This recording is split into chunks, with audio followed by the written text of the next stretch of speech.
This is the first video podcast for Chapter 11 on ecohydrology of tidal wetlands. Now, all of the different classes within the hydrogeomorphic classification have a lot of merit and they all deserve study. But of them all, tidal wetlands have probably received the most study, and for good reason, since the majority of humans live near coasts. And wetland conditions have long affected human civilization. In the modern era, scientists have likewise lived in coasts and spent a lot of time trying to understand them, and so tidal wetlands have been very important.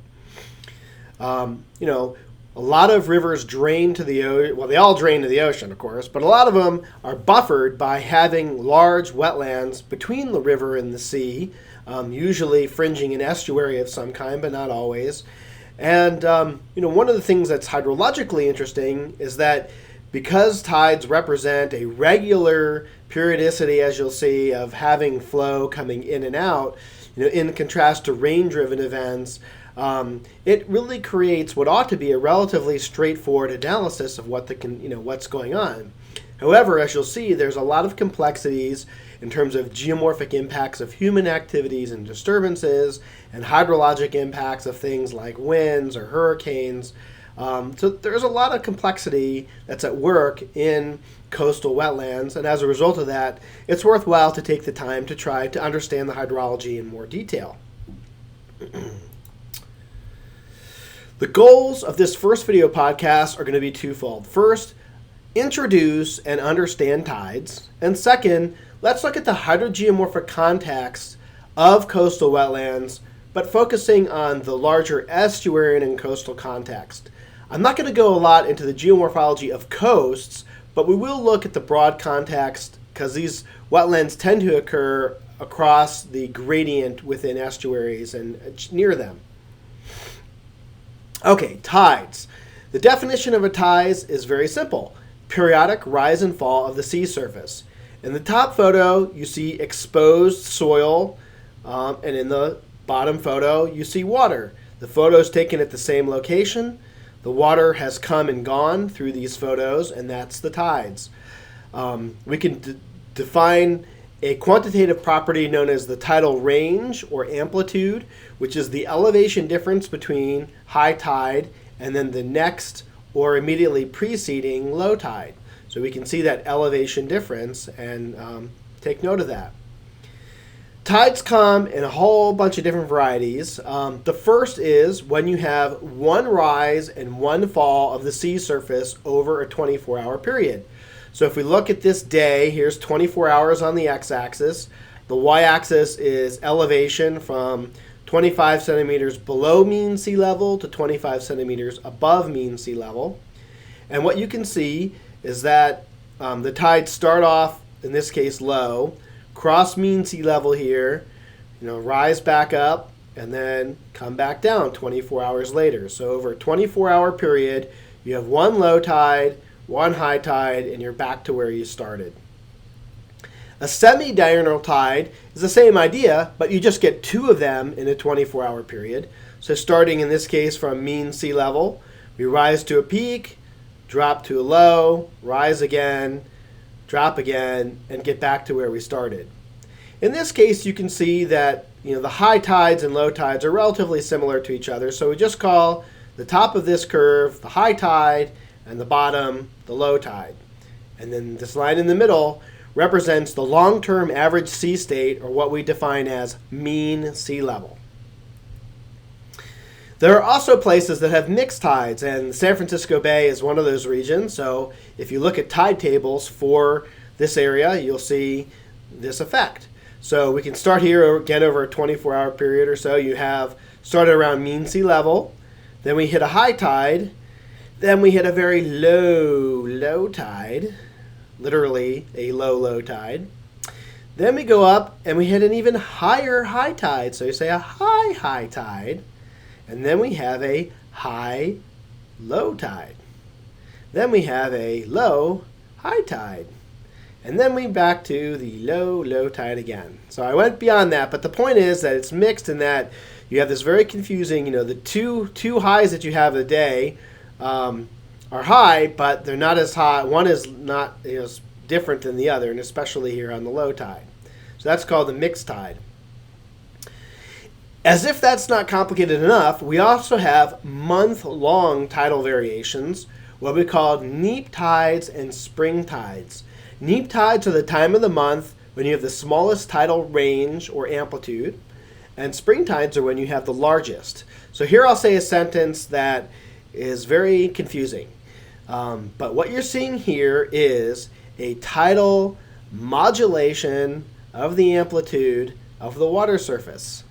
Modulation is the key word. Modulation means that we're not affecting, in this case, the frequency signal.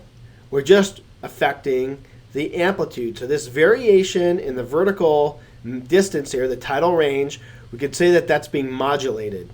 This is the same as you could talk about any kind of periodic signal.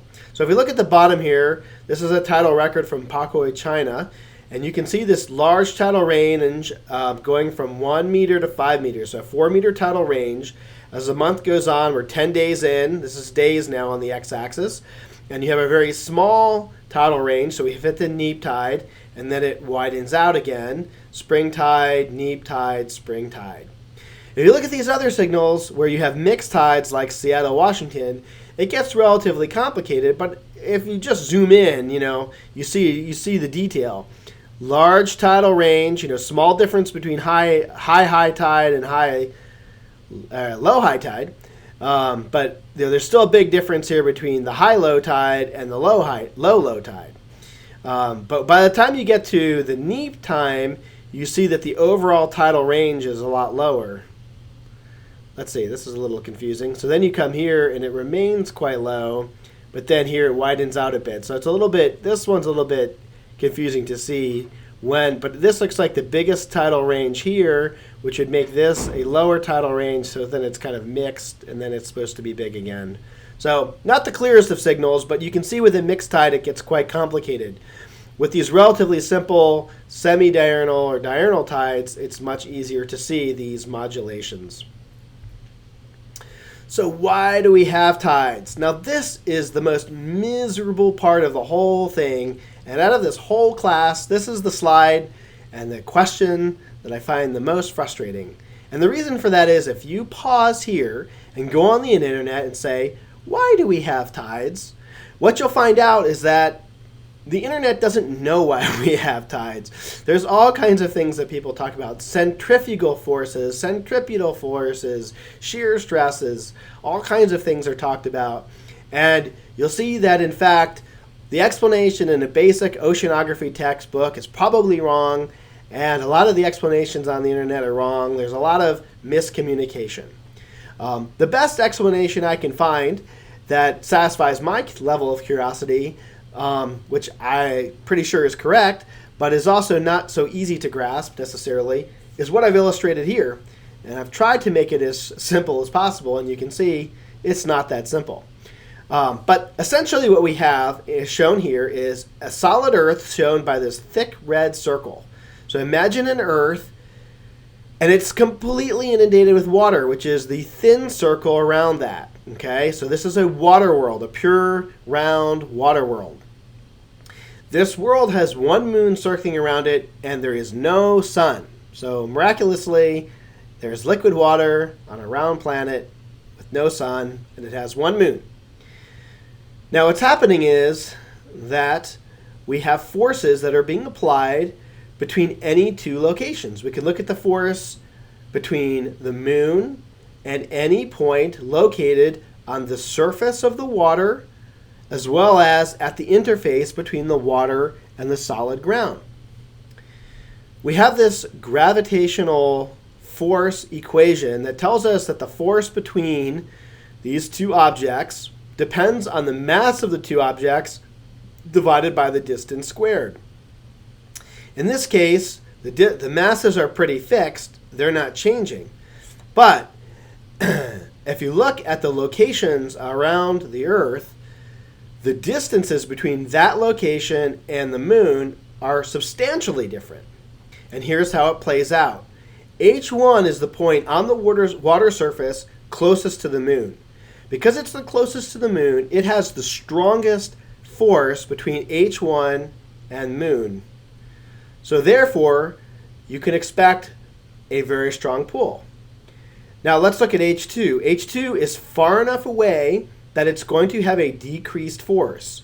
And so the differential in force between H1 and H2, that difference caused an apparent stress in which water, there's basically it's an apparent stress. So as a result of that, that means that water is going to have a tendency to flow from areas of less stress to areas of high stress. So if we look at D1 and D2, for example, whatever the difference is there between those two, it's going to be a lot smaller. You can see that the lines D1 and D2, they're relatively parallel.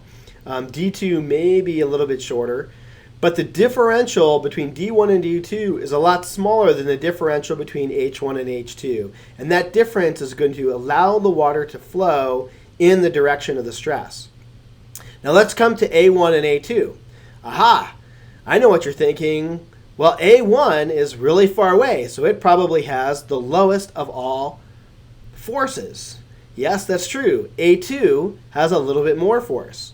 Now, A2 is a point on the ground surface, so the ground itself is not moving in this case, in any case, but there's a very large differential between A1 and A2, and it's a bigger differential than the difference between D1 and D2.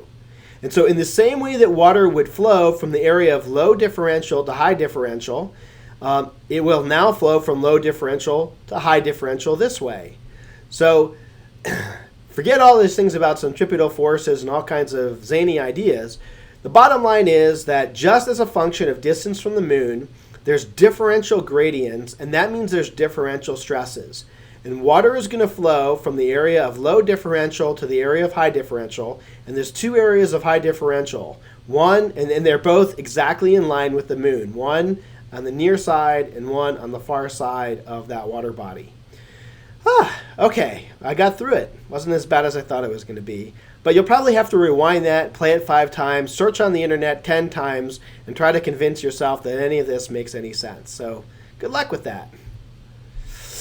Okay, now let's make it just slightly more complicated. Let's throw the sun into this.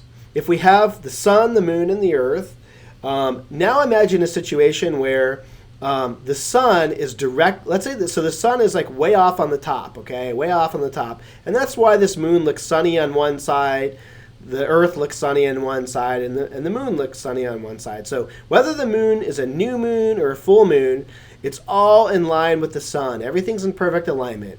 And as a result of that, these stress differentials that I was mentioning before are all harmonious. They're helping each other. The differentials are all in line, so you pile up even higher. That means you're going to have higher high tides when the areas of the earth that are in line with that, and lower low tides in the perpendicular position. So since the planet is moving, it's spinning around, that means that over the course of the tidal cycle, one location on Earth is going to experience these different things. And I should also, anyway, so you have those tides. That's the daily tidal cycle, right? So you're experiencing these strong highs and lows as you go there. So that's the spring tide condition. Now over time, the moon is going to be orbiting around the sun, and it's going to get into the perpendicular position. So I see towards the sun, so the sun's over here, and now you have these quarter moons, and as a result of that, the bulges are not adding, but you have an independent sun bulge and moon bulge. And so now, as the Earth is spinning, the difference between high tide and low tide is not as extreme. Okay, so we've just taken the explanation of having these force differentials and having water flow from low differential to high differential, and applying that with a two-body problem. And what I can tell you is, having now explained this in a video podcast, I'm glad I won't have to go through this ever again in an in-class lecture, because it's not fun. But I think it makes sense. It's just force differentials from one location on Earth to another. So when you put together all these sources, we have diurnal tides, semi-diurnal tides, the moon and the sun and the earth. What ends up happening is that we can find different signatures in records of water levels for the ocean.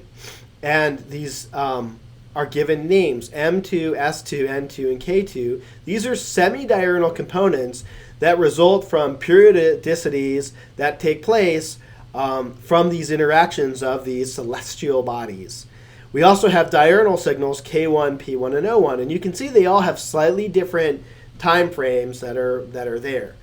There are also what we call harmonics generated by the interactions of these frequencies. Some are additions and some are subtractions. So, it's just like if you were to, let's say you were sitting in your bathtub and you use your hand and you push the water back and forth in the bathtub. If you take your hand and you move it exactly with that, then you can set up very strong oscillations. However, if you take two hands and you have them go in conflicting directions, you can cancel them out. And that's what this slide is all about, basically. So if we begin with a real sea level record, what you see on the top, on the x-axis is time, that's in days, so it's over a 1 month period, and you can see water level fluctuates around it. In many cases, when you look at a real record, you don't see, you certainly see like the diurnal or semi-diurnal tides very clearly, but the other patterns aren't so easy. So there's software that does what's called harmonic analysis. Harmonic analysis is when it takes the raw data and extracts out all these different known tidal constituents. And so you can see here an M tide, you can see all these different ones, M2, M4, M6, MS4, S2, and so on. It takes all these out in the appropriate amplitudes and, of course, the frequencies that those signals have.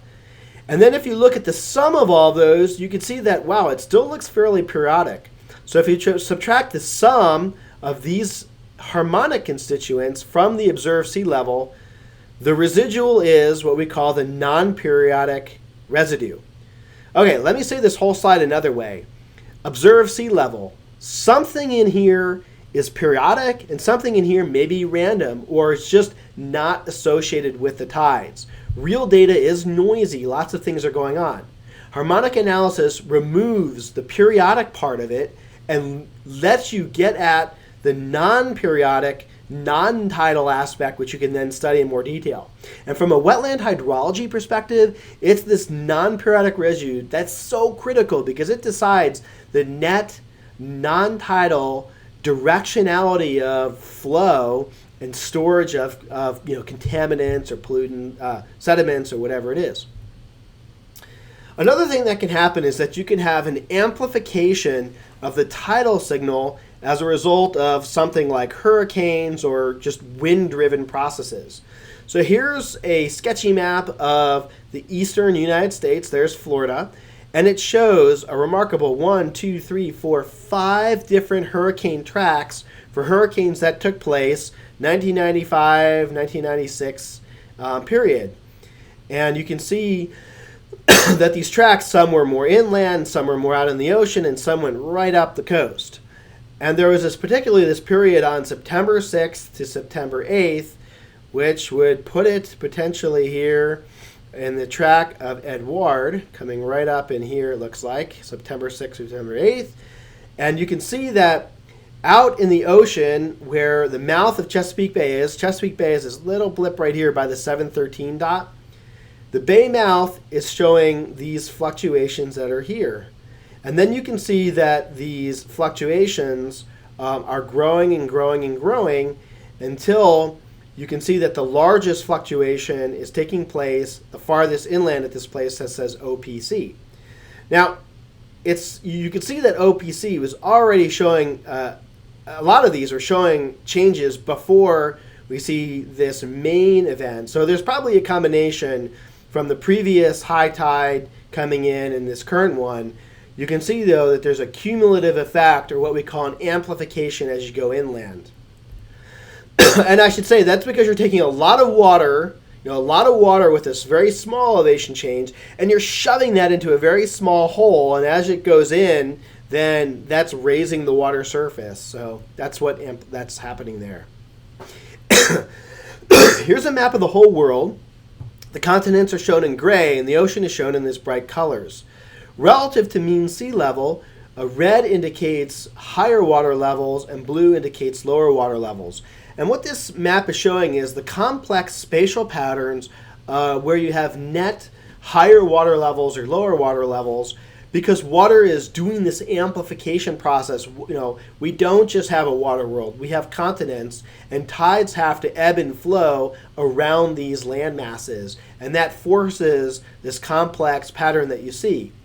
The white lines here show the time differential of 1 hour between high tide at one location and another. So everything along this line is seeing high tide at the same time, but from one line to the next, you're seeing high tide at an hour earlier or later. So, from here, whatever the tide is, the tidal wave has to propagate across the ocean, and so that takes time, and it's so many hours later. Okay, that's the explanation of tides. Now let's move into the coastal context. So remember, from the hydrogeomorphic method, we often look at the geomorphic context, the hydrology, and the hydrodynamics. I had to present the tides because, of course, from a hydrological standpoint, as we'll get into later, the tidal exchange is the dominant component by far. So that was an important part. Now we're going to turn back and look at the geomorphic context of the system. And I'm going to be focusing on estuarine wetlands relative to coastal marshes. A lot of the things that we have in coastal marshes are also represented in this lecture, but there's a lot more diversity of processes in an estuarine setting, and so I'm going to focus on that. So here's just a generic schematic of an estuary. Estuary, nothing more than where the river meets the sea. Generally, you have, as you've already seen, tidal amplification as you go up in there, but eventually you reach a point where there's no more tidal signature, although that can be quite far inland. In addition to tides, you also have a gradient in salinity, going from about 30 parts per thousand at the ocean to less than half a part per thousand in the freshwater tidal influence, and then eventually you get to an area where not only is it not salty, but there's no more tides. So you have non-tidal freshwater zone, which we'll be looking at in the next chapter. Tidal freshwater, oligohaline, mesohaline, and polyhaline just mean getting stronger and stronger in terms of salt conditions. So there's 3 broad-based processes that affect coasts, and especially in an estuarine context. These are waves, tidal currents, and river flows or river currents. Depending on the combination of those 3, interacting with the landscape morphology of the estuarine basin, you get a characteristic signature to the system, both in terms of energy, processes, and features. How does this work? Well, in these diagrams, the far right is where the river is flowing in. So the river is flowing from right to left, and then you have the ocean on the far left, and you have that bidirectional exchange from left moving to the right. So this is an example where you have high wave energy in the ocean, which is characteristic here in California. High wave energy, what do waves do along a coast? Well, they cause what we call longshore transport of sand, moving sand generally in one direction up and down the coast, although there can be more complex patterns. So as that sand, when it reaches the mouth of an estuary, if wind-driven waves are strong enough, then they'll just carry those sands across and they'll just block it off. And this is a photo that's showing like a complete blockage where you have a barrier and then a very small inlet.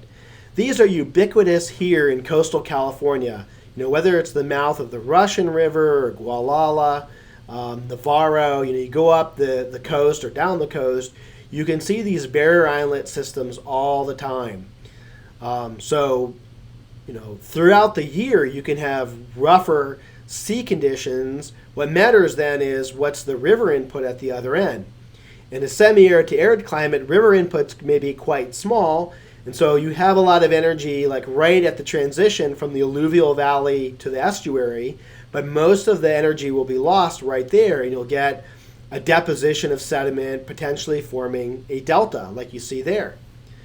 There could be a large central basin or a lagoon that is relatively quiet In modern times, that may be a hypoxic or anoxic setting in which you have a lot of pollution or fish health problems, but it's generally a low energy climate. So in this context, we have a wave-dominated system where the coast is dominated by waves and the river has a relatively minimal influence. Now, what happens if the river is not small? Like, let's say you have relatively little waves, little tide still, and the river's just blasting through. Well, if that's the case, you probably don't have an estuary at all. The river is completely filled in, and it's pushing sediment out, and you get what's called a delta.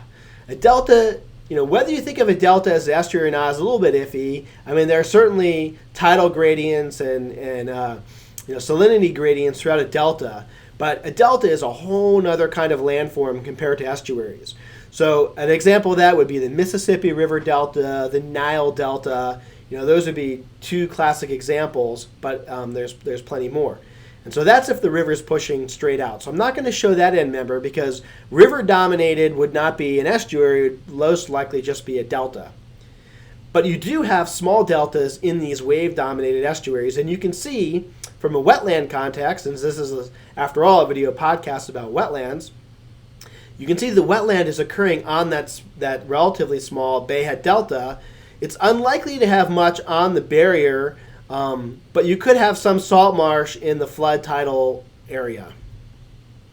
Okay, now this is a case where you have a dominance of the tide. So now you can see that the tidal energy is relatively high, more than 50% of the energy. There's still high wave energy at the mouth, but it diminishes as you go inland. And there can be quite high river currents, but the thing is the tidal currents. And so since tides go in and out, whereas the wave tendency was to block the river mouth with sediment, the tides are now going to push in and out and create these longitudinal sandbars. Now these are the sandbars that in the colonial era were responsible for causing shipwrecks. So whether they're merchants or pirates or naval vessels of one kind or another, trying to navigate into tide-dominated estuaries was the bane of the existence of these mariners. And a classic example is the Delaware River Estuary. The Delaware River Estuary is well known to be a source of a lot of lost golden coins. And so there's a lot of coins that can wash up, and there have been a lot of shipwreck stories on the Delaware River tide-dominated estuary. So if you're into that sort of thing, check that out. When you look here, what you can see is that the sandbars themselves, because they're shifting around, they can't allow vegetation to establish. But you can see that tide-dominated estuaries develop vast complexes of salt marshes throughout the entire central basin, peripheral to the channel. Now, regardless of where you are in an estuary, let's move from the estuary context to the scale of an individual wetland. At the scale of a wetland, generally there are two kinds of wetlands that you commonly see, reflecting landscape position. One are the delta-type marshes. So if we go back, here we have this wave-dominated estuary, but whether it's wave-dominated or not, if you're in an area where the river is pretty far away from the ocean, because it's a very long estuary, and if there are substantial sources of either natural or anthropogenically influenced sediment contributions, then you can see you get a delta. And so you see this river is coming in from left to right. There's a wetland complex that's completely filled in this sub-estuarian area. And then there's like an exposed sandy, muddy flat that's out here. Alternatively, you could have a wetland that's fringing. So kind of like whether it's a lake or estuary in context or even on the coast. You can get any size. Like in this case, here's like in the Louisiana, here we are in the United Kingdom, and here we are probably in the Potomac River in Chesapeake Bay. And in all these cases, what you get are these relatively large organic flats that have well-developed drainage networks throughout them that carry the tide in and out.